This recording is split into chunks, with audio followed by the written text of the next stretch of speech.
크리스마스는 예수님이 처음 오신 그 초림을 이야기합니다. 곧 크리스마스가 다가오기에 우리는 그 의미를 생각하며 나 자신을 되돌아보며 다시 오실 주님을 우리가 기다려야 합니다. 우리는 초림과 재림 사이에 살고 있습니다. 이 사이에도 우리에게 임재하신 하나님이 계십니다. 바로 보혜사 성령님이십니다. 하나님은 한 번도 우리 인간의 곁을 떠난 적이 없으셨습니다. 초림이 계셨고 또 성령 강림이 계셨고 다시 재림하시기 때문입니다. 정말 하나님 한 분만이, 그분의 이름만이 찬양받으시기에 합당하시고, 오늘은 그래서 이렇게 우리가 모여서 하나님을 찬양하고 있는 것입니다. 예수님께서 2000년 전에 크리스마스에 이 세상에 인간으로 오셨습니다. 그는 메시아이셨고 하나님의 아들이셨고 창조주이셨고 구원주이셨습니다. 그가 이 세상에 오신 것은 인간의 죄사함 때문에 오셨습니다.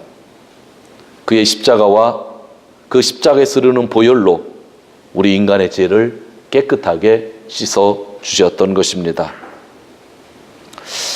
그 예수님께서 십자가에 달리시기 전 하루 전에 제자들 앞에서 그 공동체에서 하신 말씀을 우리가 지난주 살펴보았습니다.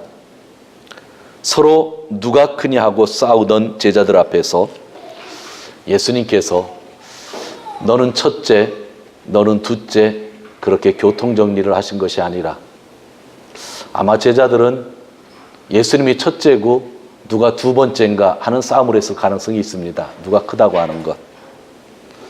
예수님은 싸우고 있는 사람들에게 12명을 데려다 놓고 너는 나이가 많고 너는 믿음이 좋고 너는 그동안 나의 말을 잘 들었으니까 네가 첫째고 네가 둘째다, 그렇게 하지 않았습니다. 예수님은 나는 섬기는 사람으로 너희 가운데 있다라고 말씀하셨습니다. 진짜 누가 넘버 2인가 예수님 다음에 제자들이 키재기를 하고 있을 때 예수님은 나는 넘버 1이 아니라 너희를 섬기려고 이 안에 있다고 하셨다는 것입니다. 그래서 누가 크냐, 즉 넘버 2의 논쟁을 부끄럽게 하셨던 것입니다. 만약 교회에서 여러분들이 누가 크냐라고 생각을 하게 된다고 하면, 목사님이 크냐, 아니면 성도님들이 크냐, 성도님들 중에도 장로가 크냐, 권사가 크냐, 그런 생각을 하고 있었다고 한다면 아마 오늘 예수님은 똑같은 말씀을 하실 겁니다. 나는 너희를 섬기려고 이 안에 있다라고 말씀하실 것입니다. 사랑하는 성도 여러분, 예수님이 우리 공동체 안에서 우리를 섬기시고 계시다고 하는 것, 사실 저는 설교를 지난주 준비하면서 이 말씀을 좀 더 묵상할 때 숨이 막힐 정도였습니다. 너무 감동 아니세요? 하나님이 나를 섬기려고 제자들의 공동체 안에 있다고 말씀하셨다. 하나님께서 우리를 섬기시려고 이 공동체 안에 계셨다고 하는 말씀, 어떻게 나올 수 있는 이야기일까요? 도저히 우리의 인간의 상식으로는 이해할 수 없는 그런 이야기들이었습니다. 이 말씀을 들은 우리는 지난주 한 시간 동안 다음과 같은 고백을 했어야만 합니다. 나는 섬기는 사람으로 가정 안에 있다. 나는 섬기는 사람으로서 교회 안에 있다. 나는 섬기는 사람으로서 이 세상 가운데 있다. 그리고 지난주 우리들의 고백으로 끝나는 것이 아니라 주님 오실 때까지 계속해야 될 우리들의 고백이기도 합니다. 예수님께서 식사가 끝나시고 제자들에게 나는 섬기는 가운데 너희 안에 있다고 말씀하신 다음에 베드로를 보시고 하신 말씀이 있습니다. 그것이 32절의 말씀입니다. 내가 너를 위하여 내 믿음이 떨어지지 않기를, 내 믿음이 꺾어지지 않기를 기도하였다. 그러니까 너는 돌이킨 다음에 네 형제를 굳세게 하라. 그렇게 말씀해 주셨습니다. 나는 내 믿음이 꺾이지 않도록 너를 위하여 기도하였다. 아주 베드로를 지칭하면서 예수님이 하신 말씀입니다. 이 말은 좀 더 생각하면 베드로의 믿음이 꺾일 것이라고 하는 말씀이기도 합니다. 그 말씀 그대로 우리가 오늘 읽지는 않았지만 54절에서 62절을 보면 베드로의 믿음이 땅에 떨어지는, 꺾여서 땅에 떨어지는 그러한 것을 우리가 보게 됩니다. 예수님이 이 말씀을 하시고 산에 가서 기도하셨고, 기도하신 다음에 대제사장들, 성전 경비 대장들, 장로들에 의하여 잡혀서 대제사장 집으로 끌려가십니다. 이때 베드로가 멀찍이 예수님을 따라서 가는 겁니다. 뜰 가운데에 불을 피워놓고 사람들이 앉아있을 때에 베드로도 그 안에 있었습니다. 하녀 한 사람이 베드로에게 이야기를 합니다. 이 사람도 저기 있는 예수와 함께 있었어. 그렇게 이야기를 합니다. 그때 베드로는 갑자기 불을 찌고 있다가 소리를 지르면서 이야기합니다. 여보시오, 나는 예수를 몰라요. 라고 이야기를 했습니다. 조금 있다가 다른 사람이 당신 베드로, 당신도 예수와 그 제자와 한패요. 라고 확신 있게 이야기를 합니다. 베드로가 이야기합니다. 이 사람아, 나는 아니라니까. 절대로 아니야. 그렇게 이야기합니다. 성경을 보면 그 말한 후에 1시간쯤 시간이 흘렀습니다. 또 다른 사람이 이번에는 아주 강경하게 이야기합니다. 틀림없다. 이 사람도 저기 있는 예수와 함께 있었다. 이 사람 지금 말하는 거 보니까 갈릴리 사투리를 쓰고 있잖아. 그렇게 이야기를 합니다. 그때 베드로가 소리를 높여서 이야기합니다. 여보시오, 나는 당신이 무슨 소리를 하는지 모르겠어. 이 말이 끝나기 전에 뭐가 울었죠? 뭐가 울었어요? 닭이 울었습니다. 누가복음에만 있는 구절인데 그때에 예수님이 돌아서서 베드로를 똑바로 보셨다는 구절이 있습니다. 예수님을 모른다고 3번 부인했고 닭이 울었는데 예수님이 대제사장들에게 신문을 바치다가 닭소리와 함께 베드로를 쳐다보셨는데 얼굴을 똑바로 보았다고 누가복음에 기록되고 있습니다. 그때 예수님과 눈이 마주친 베드로는 어떠했을까요? 밖으로 나가서 비통하게 울었다 이야기합니다. 예수님께서 조금 전에 내 믿음이 꺾여서 땅에 떨어질 거라고 말씀할 때에 33절에서 베드로는 이런 말을 했습니다. 주님, 나는 감옥에도 죽는 자리에도 주님과 함께 갈 각오가 되어 있습니다. 그렇게 이야기를 했습니다. 여러분, 이 말은 거짓말이 아니었습니다. 여러분, 베드로의 말이 거짓말이었다고 생각한다면 그것은 성경을 잘못 해석하는 것이죠. 이 베드로의 결단은 참말이었습니다. 진심으로 한 그의 고백이었습니다. 그러나 이러한 결단과 고백이 있었음에도 불구하고 베드로는 어느 한순간에 예수님을 모른다고 부정을 했다는 것입니다. 잘 믿어보겠다고 우리는 결심을 합니다. 어느 때는 맹세까지 합니다. 그런데 그것이 잘 되지 않을 때가 있는 것입니다. 사탄의 유혹을 받아 돈, 명예, 권력, 이성 등의 유혹이 우리 안에 늘 존재하기 때문입니다. 하나님은 31절에서 분명히 유혹이 있을 것이라고 예수님께서는 말씀해 주셨습니다. 그럼에도 불구하고 베드로는 유혹에 빠지는 경험을 하게 되었다고 하는 것이죠. 성도 여러분, 베드로는 주님과 함께 죽을 각오가 되어 있었습니다. 이 말에는 조금 더 거짓말이 없는 진심 있는 말이었습니다. 그런데 조금 후에 왜 그렇게 힘없이 무너져 버렸을까요? 왜 예수님이 말씀하신 대로 그의 믿음이 꺾여져 버렸을까요?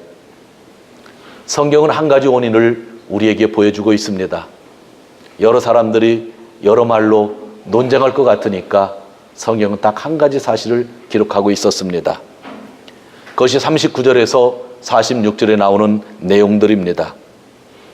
예수님이 유월절 식사를 마치시고 산에 기도하러 가셨죠. 그리고 제자들에게 말씀해 주셨습니다. 내가 기도할 동안에 너희는 여기에서 시험에 빠지지 않도록 기도하라 하셨습니다. 그 말씀하신 다음에 예수님은 조금 떨어진 곳에 가서 기도하셨는데 성경 구절을 보니 예수님의 땀이 핏방울 같이 째도록 기도하시고 그렇게 되어 있습니다. 제자들을 바라보시니 그들이 슬픔에 빠져 잠을 자고 있을 때에 예수님이 말씀하셨습니다. 우리의 머릿속에 남는 구절은 이거죠. 시험에 빠지지 않도록 일어나서 기도하여라. 이 말씀이 기억에 남지만 그 말씀 전에 예수님이 하신 말씀을 우리가 잃어버려서는 안 됩니다. 그 문장 앞에 뭐라고 되어 있냐면 왜들 잠자고 있느냐라고 예수님이 책망하셨다는 것. 우리는 뒤에 구절은 잘 기억하는데 이 앞에 문장을 잘 기억 못해요. 예수님은 혼내셨어요. 왜 잠들 자고 있느냐? 시험에 빠지지 않도록 일어나서 기도하라 한 겁니다. 베드로의 믿음이 꺾인 것은 그런 결단이 있었음에도 불구하고 같이 죽겠다고 했던 결단이 꺾였던 것은 기도해야 할 때 잠자고 있었기 때문입니다. 성도 여러분, 선한 계획에는 언제든지 유혹이 따라오기 마련입니다. 그러므로 선한 계획을 세우면 세울수록 우리는 기도를 해야 하는 것입니다. 이 말씀을 들으며 우리들의 삶도 뒤돌아 보아야만 합니다. 우리 공동체 안에서 일어났던 그 모든 일들, 그 계획들, 그리고 헌신과 결단들이 있었는데도 불구하고 우리도 몇 번이나 꺾였던 그러한 경험들이 있었을지 모릅니다. 왜 이러한 믿음의 결단들이 어느 때는 꺾이게 되는가요? 오늘 말씀으로 우리의 모습을 되돌아보면 그 결단에 맞는 우리들의 기도가 혹시 부족했던 것은 아닐까요? 주인이신 하나님을 의지하지 아니하고 사람들을 의지해서 그런 것은 아닌가요?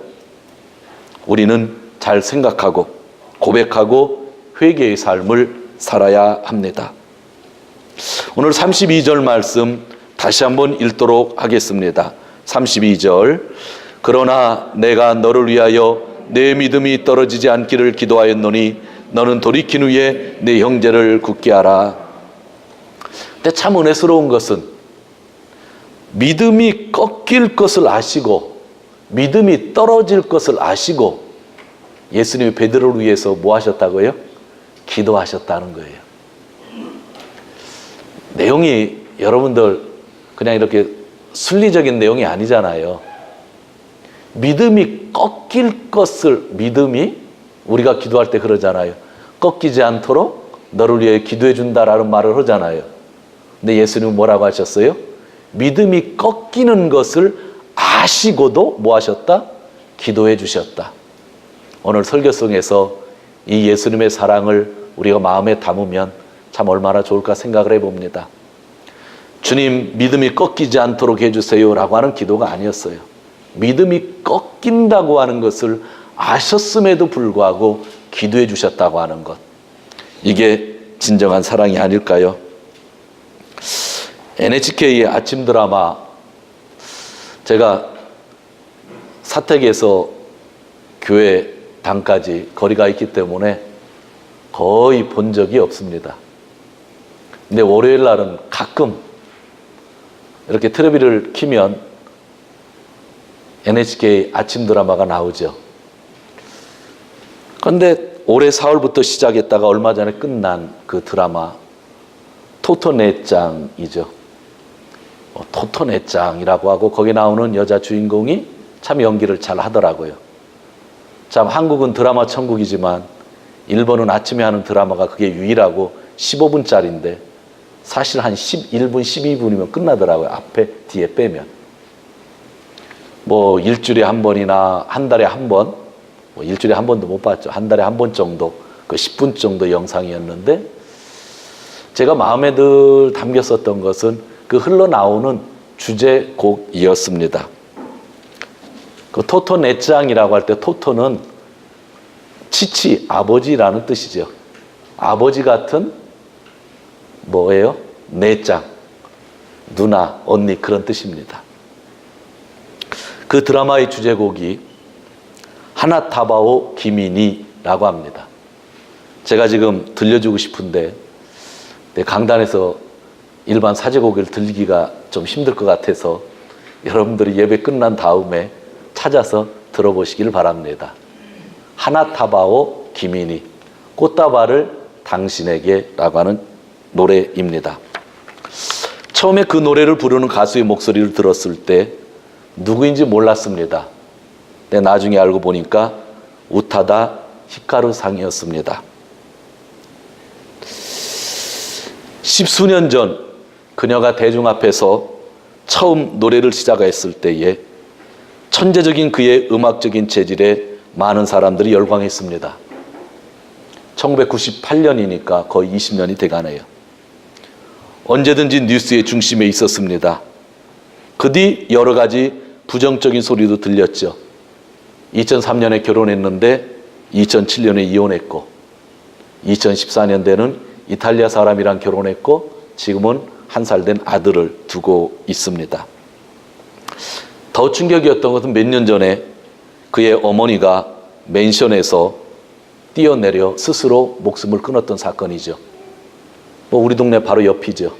니시신주쿠 고층 맨션의 13층에서 그는 뛰어내렸습니다. 그때 동거하던 30세 남성이 다른 방에서 잠자고 있었는데 뛰어내리는 걸 몰랐고 경찰이 올라와서 노크에서야 뛰어내린 줄 알았을 정도로 아주 고독하게 그의 어머니가 죽었고 3년 전 일이니까 아주 뉴스에서도 크게 났었습니다. 2010년 이후에는 그가 발표를 하지 않았는데 노래를 작년에 올해죠. 신곡을 처음 발표했는데 그것이 토토네짱에서 쓰고 있는 곡 중에 하나가 하나타바오 기미니라고 하는 곡이었습니다. 늘 자기의 힘이 되어 주었던 어머니가 스스로 죽었다고 한다면 얼마나 힘이 들었을까요? 어느 때는 사회를 원망해보고 가족들을 원망해보고 가까운 지인들을 원망해 볼 수도 있는 고통입니다.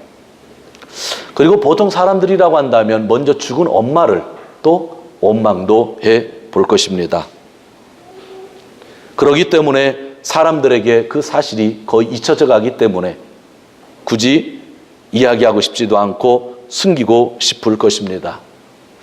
왜냐하면 그 딸이 그 엄마에 대해서 언급하면 저 같은 사람은 그 엄마에게 일어났던 일들이 더 생각나기 때문이죠. 10년 전에 미국 케네디, 존 F 케네디 공항 뉴욕에 있는 건가요? 그 엄마가 돈가방을 들고 있다 잡혔죠. 수천만 원이 들어있었고 그것을 세관에서 뺏겨서 일본에서도 큰 뉴스가 되었던 거 기억하고 있습니다. 갬블, 카지노에서 돈을 땄다고 그런 이야기도 했죠. 정신적으로 참 약했기 때문에 그 딸에게 너는 천사다 이야기할 때도 있었고 너는 악마다 이야기할 때도 있었고 내가 너를 난 적이 없다고 이야기했을 때도 있었습니다. 그리고 마지막에 그가 죽을 때는 포스터 글라브에서 일했다고 하는 어떤 남성과 함께 동거를 했었고 그리고 자살을 했고 그 가족은 뼈를 묻지 않고 가루를 만들어 산꽃이라고 하죠. 산골에서 지금도 무덤이 없는 상태이죠. 이러한 일들이 그의 어머니 때문에 생각이 나는데 그런데 그녀는 드라마의 주제곡을 통해 사람들에게 그의 엄마를 다시 생각나게 했습니다. 그 노래를 제가 몇 번이고 들어보았고 설교를 준비하다가 금요일 날은 우리 가족들이 왜 아버지가 시끄럽게 노래를 듣나 했을지 모르지만 하나타바오 기민이라고 하는 노래를 제가 침대에서 10번 이상을 들었습니다. 그런데 노래를 들으면서 마음에 다가왔던 것은 그러한 어머니였는데 그런 어머니에 대해서 한마디 원망도 하지 않고 감사를 하고 있었습니다. 아리가또. 죽은 자에게 주는 헌화가 아니라 감사의 꽃다발을 주고 싶어서 노래에 담아서 그 곡을 만들고 있었습니다. 자기의 엄청난 상처를 주고 갔을지도 모를 어머니를 생각하며 감사하고 아름다운 꽃다발을 사람들 앞에 드리고 있었던 것입니다. 그녀의 어머니는 일본에 오래 사신 분들은 알겠지만 후지 케이코상이라고 하는 옛날에 유명한 가수였고 그의 딸이 더 유명하게 된 것이죠. 그 어머니에 대해서 별로 인상이 좋지 않았는데 그 딸의 감사의 그 노래를 계속 들으면서 6개월 이상 들은 거 아니에요. 그 어머니에 대한 이미지까지 바뀌어져 가는 것을 보았습니다. 불편한 인생이었고 예측할 수 없는 인생이었고 사랑을 받아야 하는데 상처를 받고 사는 것이 우리 인생입니다. 그러나 누군가 감사를 시작하면 그런 불행했던 인간 그런 삶까지도 아름다운 스토리로 변하는 것을 보았습니다. 감사는 능력입니다. 하나님이 주신 이 우리의 인생은 감사하며 살아갈 때에 그때부터 빛이 나는 것 같습니다. 감사하면 주위의 분위기도 바뀌는 것 같습니다. 요즘에 저희 성도님들이 한 분, 두 분, 또 많은 분들이 감사의 표현들을 하고 있습니다. 물론 여러분들이 느끼는지 못 느끼는지 모르지만 많이 분위기가 좋아지는 것 같습니다. 저희 교회의 분위기를, 가정의 분위기를 바꿀 수 있는 것은 감사 외에는 길이 없는 것입니다. 사실 제가 이번 주 가장 은혜를 받았던 것은 우타다 히카리상의 노래가 아닙니다. 오늘 본문의 말씀입니다. 예수님이 베드로에게 말씀하셨습니다. 너의 믿음이 꺾이지 않도록 나는 너를 위하여 기도하였다. 그냥 형식적인 기도가 아닙니다. 잘하고 있으니까 하는 격려의 기도도 아닙니다. 베드로는 누가 크냐 싸웠던 자이고 예수님을 모른다고 하고 상처를 줄 자이고 십자가가 지기 싫어서 도망가던 그러한 자였습니다. 그런 자를 위하여 예수님께서 뭐 하셨다고요? 기도하셨다고요. 여러분, 왜 베드로에 대한 이미지가 우리가 좀 좋다라고 하는 생각을 갖는 줄 아세요? 만약 예수님이 베드로를 그렇게까지 사랑하지 아니하시고 베드로를 위해서 그렇게까지 기도해 주시지 않았다고 한다면 베드로의 모습만 보이게 돼서 베드로 참 나쁜 사람이네 하고 우리는 결론을 내렸을 겁니다. 근데 그러한 사람이었음에도 불구하고 예수님께서 그를 위해서 기도해 주셨던 것 그 하나가 베드로의 모습을 우리가 보면서 또 배워야 될 모습이라고 생각하고 있는 것도 많이 있는 게 아닐까요? 한 딸에 의해서 많은 일본 사람이나 저 같은 사람이나 알고 있는 사람은 그의 어머니의 이미지가 그렇게 좋지 않았는데 그 가사를 들으면서 그 딸이 진짜 어머님을 향한 그 사랑의 메시지를 노래로 부르고 있는 것을 보면서 그 딸도 이뻐 보이지만 그 어머니의 인생까지도 아, 참 힘들었던 인생이구나 하는 것을 느낄 수 있었습니다. 저는 여러분들에게 아주 중요한 이야기를 하려고 합니다. 예수님이 베드로를 위해서 기도해 주셨다고 하는데 요한복음 17장에 보면 그 기도의 내용이 전부 나와 있습니다. 하나님 아버지, 이 제자들을 악한 자들에게서 보호해 주세요. 그렇게 기도했습니다. 하나님, 나는 그들을 위하여 나의 생명을 드립니다. 그러니 그들도 하나님의 말씀대로 자기를 드릴 수 있는 자가 되게 해주세요라고 합니다. 그리고 나를 향한 아버지의 사랑이 내 제자들 안에 있기를 원합니다. 사람들 안에 있기를 원합니다. 그러면 나도 그들 안에 있겠습니다 라고 예수님이 기도하고 있었죠. 하나님, 베드로를 향한 하나님의 사랑이 충만했으면 좋겠습니다. 그때 나는 베드로 안에 나도 사랑을 가지고 있겠습니다라고 하는 그러한 기도, 예수님이 그러한 기도를 하셨다는 것입니다. 어떻게 예수님은 자기 자신을 들으면서 기뻐하며 유혹에 빠져 믿음이 꺾일 자를 위하여 기도하실 수 있었을까요? 그것이 기대고 관심이고 사랑입니다. 너는 믿음이 꺾여 떨어졌다. 그러나 내가 너를 위해 기도했으니 돌아올 때는 내 형제를 굳세게 하라. 기대예요. 관심이에요. 사랑이에요. 예수님은 자기를 부정하고 나를 모른다 했던, 예수를 모른다 했던 그 사람, 십자가를 질 때 불이 나게 도망갔던 그 사람, 누가 크냐 싸우는 데 있어서 중심적인 역할을 했던 그 사람을 놓고 기도하셨던 거예요.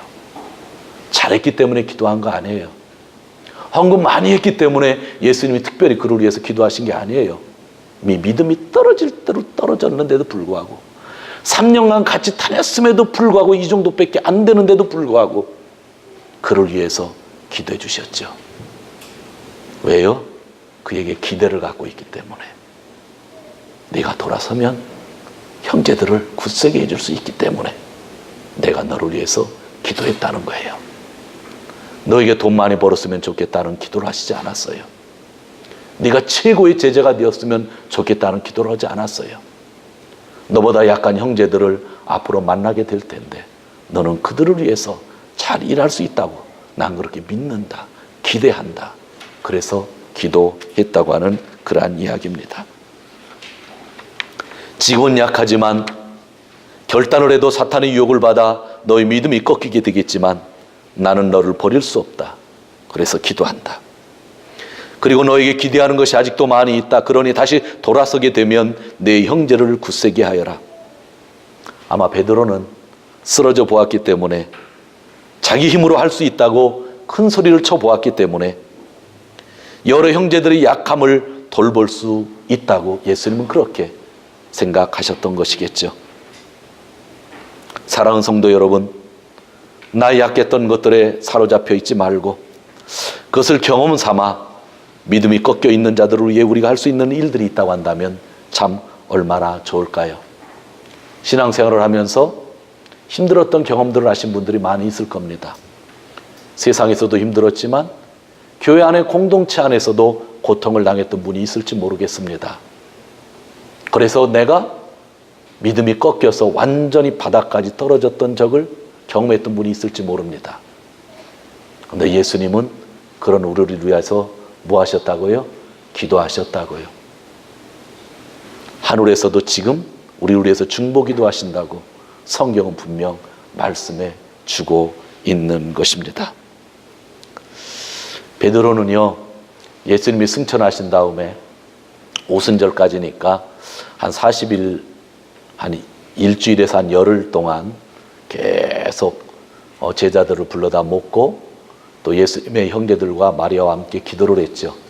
일주일 기도 이상 하다 보니까 또 120명의 성도들이 같이 모였다고 그랬죠.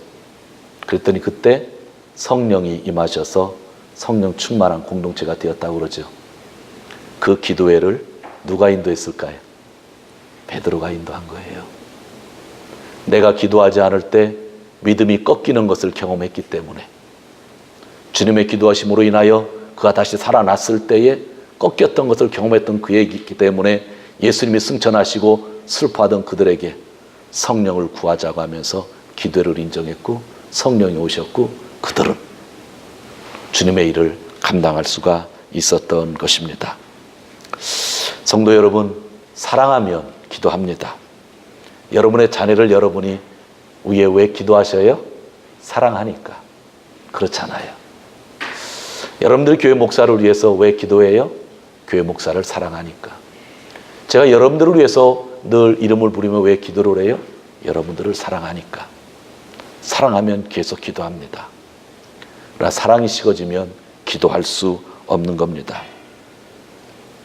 부모에게 감사를 했으면 합니다. 자녀가 참 있기에 나는 행복하다고 그런 감사의 표현들이 우리 신앙인들에게 있었으면 좋겠습니다. 아까 찬양을 하면서 한 가지 이야기를 드렸죠. 크리스마스 계절인데 막년회도 많고 성년회도 많아서 외식하려고 밤늦게 들어올 일정만 회사 다니시는 분들, 직장 생활하시는 분들은 많을 겁니다. 근데 세상 사람들과 똑같이 살면 예수 믿는 사람 아니잖아요. 그들에게 좋은 영향력을 주려면 이번 크리스마스 제가 어떻게 했으면 좋겠다고 좀 전에 이야기했죠. 삶을 한번 뒤집어 보는 거예요. 늦게 들어올 수밖에 없는 환경이 12월 달에 있는데 올해는 그러니까 나는 일찍 집에 와서 가정에서 자녀들과 가족들과 함께 더 많은 시간을 보내겠다고 하는 그러한 결심들, 전 참 선한 결심이라고 생각해요. 믿는 자들이라고 한다면 그런 생각이 얼마나 필요할까요? 오늘 말씀을 정리합니다. 저는 조금 전에 우타다상의 이야기를 하였습니다. 그의 어머니는 자기 아버지와 재혼을 해서 자기를 낳았고 그 뒤 자기 아버지와 자기 어머니가 이혼과 재혼, 똑같은 사람이 이혼과 재혼을 한번 6번 정도 했다고 하는 걸 제가 기억하고 있습니다. 그 정도로 정신적으로 불안했던 사람입니다. 마지막 숨을 거둘 때는 어떤 젊은 남자의 집에서 뛰어들었다고 했습니다. 자기 딸이 번 돈을 가지고 갬블을 했고 미국 공항에서 수천만 원의 돈을 압수당하는 것이 큰 뉴스로 나타나기도 했습니다. 어머니가 정신적으로 약하다고 하는 것은 우타사상도 인정하고 있었고 앞으로 자기는 정신질환을 앓고 있는 사람들을 위해서 뭔가 하고 싶다고 하는 이야기까지 그 딸은 했습니다. 그런데 그녀가 어머니를 생각하면서 부른 노래 하나는 죽은 그의 어머니의 인생마저도 긍정적으로 만들어 놓고 있었습니다. 그 어머니를 향해 계속 감사하다면서 꽃다발을 바치는 그녀. 화장 후 산고랬기에 이 세상에는 무덤이 없는데 그녀는 계속 꽃다발을 어머니에게 주고 있었습니다. 그녀의 마음에는 너무나 감사한 어머니로 가득했습니다. 우리는 앞에서 말한 그의 어머니 후지타 케이코 상보다 과연 나은 것이 무엇일까요? 죄송합니다. 한 사람의 인생을 나쁘다고 제가 표현하는 것은 아닙니다. 우리는 그분보다 노래를 잘 못 부릅니다. 우리는 그렇게 천재적인 가수를 우리의 자녀 중에 낳은 적도 없습니다. 어느 때는 물질의 유혹에 빠져 신음을 내고 어느 때는 인간관계 때문에 고통 속에 빠지고 마음과 정신과 혼이 혼란스러울 때가 우리도 한두 번이 아니었습니다. 믿는다 하면서도 어느 때는 믿지 않는 자보다 더 나쁜 일을 했던 경험이 있을지도 있습니다. 도둑질도 했고 유혹도 받았고 정욕에 빠지기도 했습니다. 베드로처럼 예수님 잘 믿고 같이 죽기까지 하겠다고 다짐도 하고 무슨 일이 있어도 하나님께 드릴 것은 정직하게 드리겠다고 결단도 했지만 절만 중요한 때가 되면 나는 예수님을 몰라, 교회 다니기는 해도 그냥 그럭저럭 다니고 있어 할 때가 얼마나 많이 있었습니까? 정말 주님을 십자가에 2번, 3번이나 못 박았던 저희들입니다. 그런 우리들을 향해 오늘 예수님은 나는 너를 사랑하며 기도하고 있다고 하시는 겁니다. 베드로에게 하신 말씀이 아니라 오늘 우리에게, 이런 삶을 사는 우리에게 내 믿음이 땅에 떨어질지도 모르지만 그러기 때문에 나는 너를 사랑하며 기도한다라고 말씀하고 있습니다. 크리스마스에 주시는 예수님의 사랑의 메시지입니다. 하나님의 사랑이 너에게 있기를 바라며 나도 너희 안에 있다고 하시면서 성령을 보내시어 우리를 보호해 주십니다. 그리고 내가 돌아서서 이제는 형제를 위하여 살았으면, 그렇게 말씀하고 계시는 겁니다. 여기 있는 여러분들은 너무나 멋이 있는 분들입니다. 앞에서 이야기한 제약을 경험하신 분들이 대부분일 텐데 너무나 멋이 있습니다. 죄송합니다. 제가 왜 이렇게 멋이 있고 여러분 왜 이렇게 멋이 있나요? 누구 때문에요? 예수님이 제 용서해 주시고 받아주시고 멋있게 만들어 주셨기 때문이에요. 예수님이 믿음이 떨어진 우리를 위하여 사랑으로 기도해 주시지 않았다고 한다면 우린 더러운 모습만 남아 있어서 종교 생활하는 것 자체가 너무나 힘들었을 겁니다. 그러나 예수님이 끝까지 죄인인 우리를 받아주시고 내가 너를 사랑한다 사랑한다 하고 이 천지를 만드신 분이 우리를 지켜주시니까 우리가 이렇게 멋있게 되었다고 하는 거예요. 부정적인 이미지가 모두 사라졌다고 하는 거예요. 여러분 그러한 경험 안 하셨어요? 가끔 세상에서 큰 뉴스가 되었던 깡패가, 사람을 죽였던 살인자가 교도소에 갇혔는데 예수님을 믿고 다시 세상에 나왔어요. 그가 간증을 하고 다니면 그 죄가 기억이 납니까? 그가 멋있게 보여집니까? 멋있게 보이지죠? 누구 때문에요? 예수님 때문에. 그래서 그런지 그것을 이용하는 나쁜 사람들도 가끔은 있지만 우리가 아무리 죄를 짓고 살았다 할지라도 예수님이 우리와 함께 계시면 우리는 모두 다 멋있는 사람이 되는 것입니다. 사랑하는 성도 여러분, 나를 이렇게 쓸만한 사람으로 만드신 예수님을 이 크리스마스 때 진심으로 감사토했으면 좋겠습니다. 그리고 그분의 뜻은 기도를 잃어버리지 않는 것, 그것이 얼마나 중요한 삶입니까? 베드로를 향한 예수님의 사랑, 오늘 여기 있는 우리들 향한 예수님의 사랑을 기억하시면서 나머지 인생 형제 자매를 굳세게 세워주는 귀한 삶을 사시는 저와 여러분이 되시기를 주님의 이름으로 축원드립니다. 기도합니다.